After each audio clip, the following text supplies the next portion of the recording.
Welcome to prime time debate. బీహార్లో తేజస్వి యాదవ్, జూబ్లీహిల్స్లో నవీన్ యాదవ్ అంటూ కాంగ్రెస్ పార్టీ ధీమాగా వ్యక్తం చేస్తుంది. అటు బీఆర్ఎస్ మాత్రం అక్కడ ఎవరు వచ్చినా సరే ఇక్కడ మాత్రం కారు జోరు ఖాయమంటూ ధీమాగా ఉంది.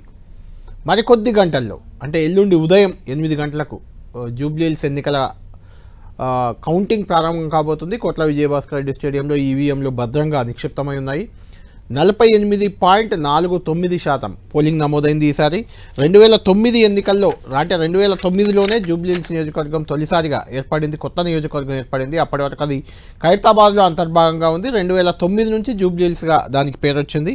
2009లో 52.76, 2014లో 50.18, అక్కడి నుంచి తగ్గుకుంటూ వచ్చింది. 2018లో 45.59 మాత్రమే పోలింగ్ శాతం నమోదైంది. 2023లో 47.58 పోలింగ్ శాతం అయితే ఈసారి స్వల్పంగా పెరిగింది, దాదాపు 1% మాత్రమే పెరిగింది.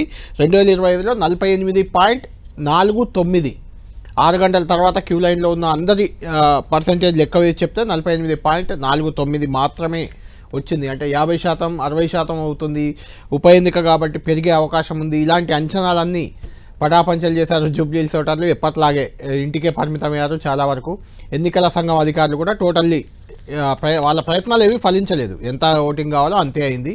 ఎన్నికల సంఘం అధికారులు చేసింది కూడా ఏం లేదు, రాజకీయ పార్టీలు చేసింది కూడా ఇందులో ఏం కనిపించట్లేదు. ఇన్ జనరల్గా కొంత పోలింగ్ పర్సెంటేజ్ పెరిగితే అది అపోజిషన్కు లాభం అనే ఒక ఇండికేషన్ ఉంటుంది. అంటే ప్రభుత్వంపై వ్యతిరేకత ఉండి పోలింగ్ శాతం పెరిగింది అనే ఒక చర్చ జరుగుతుంది. కానీ ఇక్కడ మాత్రం అలాంటి అవకాశం లేదు. పోలింగ్ శాతం యాజ్ ఇట్ ఈజ్ గత ఎన్నికల్లో ఏముందో ఈ ఎన్నికల్లో ఆల్మోస్ట్ అదే ఉంది. కేవలం 1% మాత్రమే పెరిగింది. అంటే పోలైన 2 లక్షల ఓట్లు, ఆల్మోస్ట్ 2 లక్షల ఓట్లు, 1% అంటే కేవలం 2000 ఓట్లు పెరిగాయి అన్నట్టు గత ఎన్నికలతో పోలిస్తే. కాబట్టి పెద్ద తేడా లేదు. సర్వేలు దాదాపు 10-15 సర్వేలు జూబ్లీహిల్స్ ఎన్నికలపై ఇచ్చాయి. ఇందులో దాదాపుగా మెజార్టీ సర్వేలు, దాదాపు 10 సర్వేలు కాంగ్రెస్ పార్టీ విజయాన్ని తేల్చి చెప్తే మిగిలిన 5 సర్వేలు మాత్రం కొంత బీఆర్ఎస్ వైపు మొగ్గు చూపాయి. అందులో కేకే సర్వే ఒకటి. అంటే గత ఎన్నికల్లో ఆంధ్రప్రదేశ్లో ఎగ్జాక్ట్గా సర్వే ఇచ్చిన కేకే సర్వే 21 పవన్ కళ్యాణ్ జనసేన పార్టీకి వస్తాయని సంఖ్యతో సహా చెప్పిన కేకే సర్వే ఈసారి ప్రీపోల్లో బీఆర్ఎస్ వైపే మొగ్గు చూపింది. దాదాపు 17-18% మొగ్గు చూపింది ఏకంగా. ఇప్పుడు ఎగ్జిట్ పోల్లో కూడా దాదాపు 8% కేకే సర్వే మాత్రం బీఆర్ఎస్కి మొగ్గు చూపి బీఆర్ఎస్ని ఇంకా వాళ్ళ ఆశలను సజీవంగా ఉంచింది.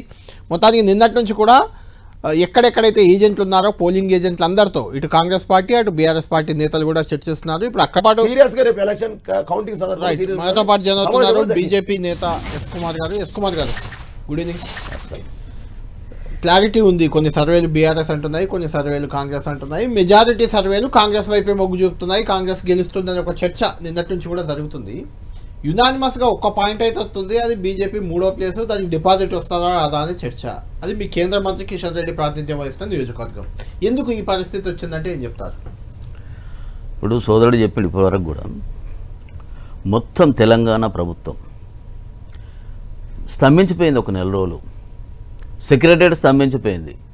మంత్రులు మొత్తం ఆ నియోజకవర్గాలు తిరుగుడు బంద్ చేస్తారు. పెద్ద ప్రధాన సమస్యలను పక్కన పెట్టేసి మంత్రులు ఒక్కొక్క డివిజన్కి ఒక్కొక్క మంత్రి, ఒక్కొక్క బూత్కు ఒక్కొక్క శక్తి కేంద్రానికి ఒక్కొక్క మంత్రి లెక్క కూర్చొని ప్రభుత్వాన్ని మొత్తం సంబంధించి అడ్మినిస్ట్రేషన్ అంతా కూడా అక్కడ పోయి కూర్చున్న తర్వాత ఆఫీసర్స్, పోలీస్ అధికారులు, మిగతాలంతా కూడా ఏ రకంగా కాంగ్రెస్కు పనిచేసినారో మనకు స్పష్టంగా మేము ఎన్నికల్లో చూసినాం. ఎక్కడైనా నిన్న సాయంత్రం కూడా 5 గంటలకు వచ్చి పోలింగ్ బూత్ తీసేయాలని చెప్పి గొడవ అక్కడ పోలీస్ అధికారులు, మా పాపారావు గారు, గౌతమ్ గారు, వీళ్ళందరికీ సంబంధించిన మొత్తం టేబుల్ అన్ని కూడా డిస్టర్బ్ చేసేసి అరెస్ట్ తీసుకొచ్చి పంజాగుట్ట పోలీస్ స్టేషన్లో పెట్టినారు.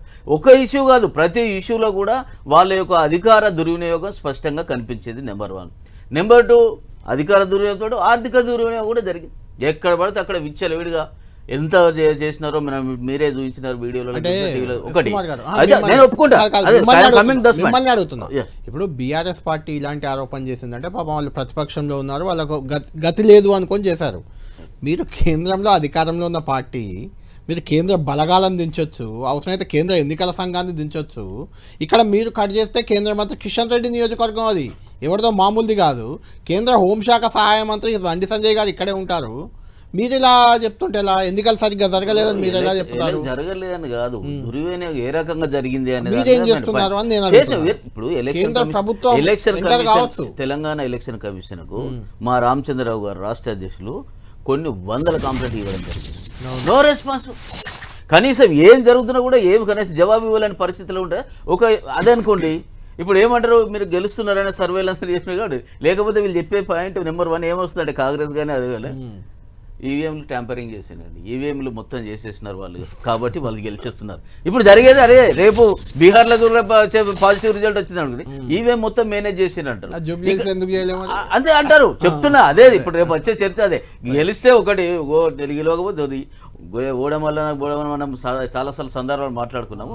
కాంగ్రెస్ ఈ ఎన్నికల్లో స్పష్టంగా బహిరంగంగా అధికార దుర్వినియోగం చేసినమాట వాస్తవం. సరే మేము గెలుస్తామా ఓడతామా మాకు ఎన్ని ఓట్లు వస్తాయి తింటే మాకు మొదటి నుంచి కూడా 10 ఏళ్ళు వరుసగా 3 సార్లు ఎమ్మెల్యే వారు గోపినాథ్ గారు ఉండరు. ఇప్పుడు కాంగ్రెస్ గవర్నమెంట్ గెలవలేదు. ఇప్పుడు ఒక అసెంబ్లీకి సంబంధించిన వచ్చినప్పుడు మాకు తెలుసు మా శక్తి ఏంది, మా బలం ఏంది, మా ఓటు బ్యాంక్ ఎంత అని తెలుసు. మాకు లాస్ట్ 25,000 వచ్చినాయి, పార్లమెంట్లో 60-70,000 దాకా వచ్చినాయి. మేము ప్రయత్నం చేసినాము, ప్రయత్నం చేయలేదు కదా, ప్రయత్నం చేసినాము. ప్రజలు ఏ రకంగా తీర్పిచ్చారు, ఏం చేసినారో రేపు 14 తారీఖు నాడు మనం చూడాలి.